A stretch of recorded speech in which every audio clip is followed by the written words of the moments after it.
మహిళకు 54 ఏళ్ల జైలు, బాలుడిపై లైంగిక దాడి కేసులో తిరువారూర్ పోక్సో కోర్టు తీర్పు. మధ్యప్రదేశ్ పోలీసు 2 పేజీలు జరుగుతుంది. మధ్యప్రదేశ్ పోలీస్ శిక్షణలో భగవద్గీత పఠనం తప్పనిసరి, అదనపు డీజీ ఆదేశాలు. మధ్యప్రదేశ్ ఈనాడు అభివృద్ధి నిరోధకాలు కిషన్ రెడ్డి కేటీఆర్, మేమొచ్చాక 43,000 కోట్లతో మెట్రో విస్తరణకు 20 టీఎంసీల గోదావరి జలాల తరలింపునకు కేంద్రానికి ప్రణాళికలు ఇచ్చాం, వాటిని కేంద్రం ఆమోదించకుండా వీరిద్దరు అడ్డుపడుతున్నారు.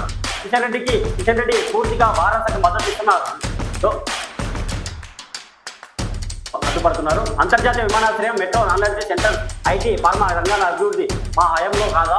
మోదీ, కేసీఆర్ తెలంగాణ గేమ్ చేశారు. ఏఐబీపీ ప్రాజెక్టులను అడ్డుకున్నారు. భారత భాజపాలకు ఎత్తుపడిన ముఖ్యమంత్రి రేవంత్ రెడ్డి జూబ్లీహిల్స్ ఉప ఎన్నికల్లో భారత భాజపాలకు ఓడించాలని పిలుపు. కిషన్ రెడ్డి పూర్తిగా భారత్కు మద్దతిస్తున్నారు. లోక్సభ ఎన్నికల్లో 8 సీట్లలో భారత డిపాజిట్ కోల్పోయి భాజపాను గెలిపించింది. దానికి థ్యాంక్స్ గివింగ్ విధానంలో భారత కిషన్ రెడ్డి మద్దతిస్తున్నారు.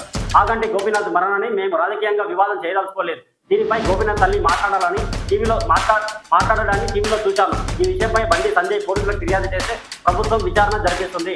మోదీ కూడా గతంలో ముస్లిం టోపు పెట్టుకున్నారు. మొదట ఆయన విధానం ఏంటో చెప్పాలి. ముస్లిం ఈ దేశంలో ఉండవద్దు అంటే బండి సంజయ్ ఆలోచన లోపం ఉన్నట్లు.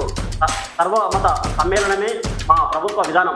14న వెలువడే జూబ్లీహిల్స్ ఉప ఎన్నిక ఫలితాలు భాజపాకు డిపాజిట్ రాకపోతే హిందువులంతా ఆ పార్టీని వ్యతిరేకిస్తున్నట్లు ముఖ్యమంత్రి రేవంత్ రెడ్డి గారు నిన్న ప్రశ్నించారు.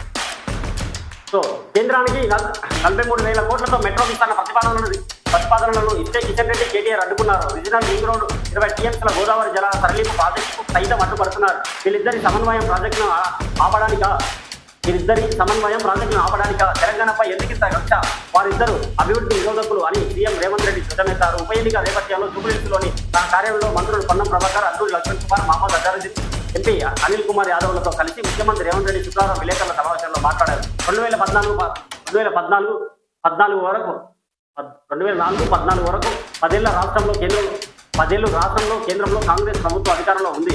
2014 వరకు రాష్ట్రంలో భారత కేంద్రంలో భాజపా అధికారంలో ఉన్నాయి. ఈ 2 దశాబ్దాల పాలనను చూడండి.